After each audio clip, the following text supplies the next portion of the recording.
RMC, Apolline Matin. C'est déjà demain.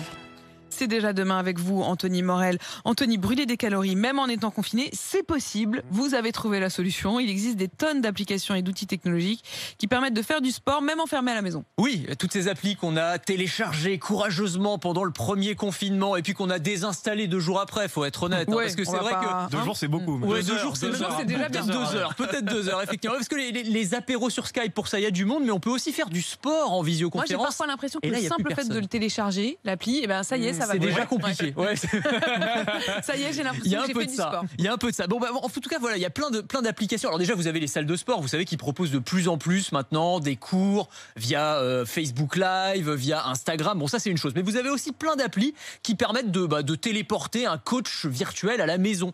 Une application qui s'appelle Fit & View, par exemple, application française qui permet de faire du sport entre amis avec un coach en étant même enfermé chez soi. C'est-à-dire qu'en gros, vous téléchargez l'appli, vous choisissez un cours de fitness, de yoga, ce que vous voulez, vous choisissez le niveau, vous avez des invitations qui sont envoyées à vos amis et vous vous retrouvez et vous allez voir le coach qui va vous montrer donc les gestes à réaliser, évidemment, mais vous allez aussi voir via la caméra de leur smartphone vos amis qui sont en train de galérer un petit peu. Ça permet de motiver un petit peu les... Forcément, c'est plus exactement motivant, ça. c'est comme aller courir avec des amis. C'est sûr ça, que c'est quand même beaucoup plus sympa. Donc voilà, c'est un outil c'est non parmi seulement d'autres. plus sympa, mais voilà, ça vous met dedans, quoi. Ça vous met dedans, exactement. Sinon, j'ai toujours du mal, moi, à me motiver. Autre tendance qui a émergé ces derniers mois, c'est la course à pied virtuelle. Ah oui, alors exactement, parce que comme on peut plus faire des vraies courses, il y a plus de 10 km de semi-marathon ou de marathon, donc là, en gros, ce que vous allez faire, c'est que vous allez télécharger, alors il y a plein d'applis, une appli qui s'appelle Strava, par exemple, qui est un peu le réseau social préféré des coureurs, c'est un peu le Facebook des coureurs et des cyclistes. Charles connaît bien.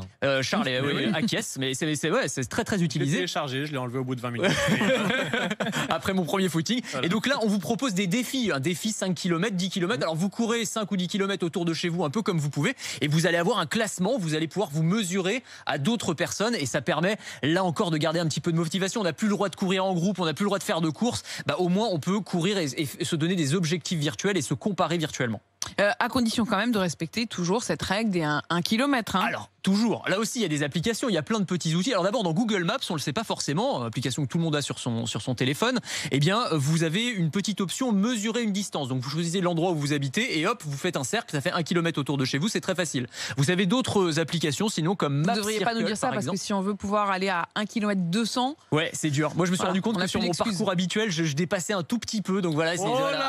J'appelle la préfecture. Voilà, tout de suite. 135 €. Non, mais en tout cas, vous avez toutes les informations. Après, vous faites ce que vous voulez. Vous avez aussi Géoportail, qui est le portail du gouvernement où il donne des informations géographiques et cadastrales en temps normal. Là, ils ont créé une petite fonctionnalité pour mesurer précisément 1 km autour de chez vous. Et comme on est dans les applis pratiques, un truc aussi très très simple et que j'utilise tout le temps maintenant, c'est un générateur automatique d'attestation, de dérogation, vous savez, pour sortir.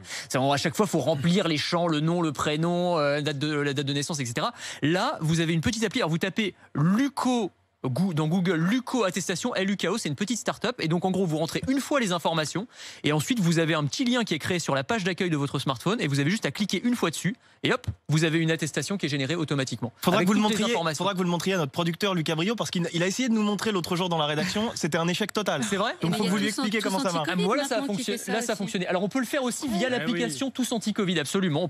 Si vous avez l'application sur votre téléphone, vous pouvez aussi générer une attestation. Et on vous encourage tous automatiquement à télécharger cette application Tous Anti-Covid, parce que malgré tout, on le voit bien, les pays qui ont réussi le mieux à lutter, c'est en général ceux qui avaient moins rechigné à cette application. Donc, tant qu'à faire, autant aller dans le bon sens. 7,5 millions de téléchargements. Voilà. C'est C'est quand même nettement mieux déjà que la première version. Il faut arriver à 15 millions selon Cédric O.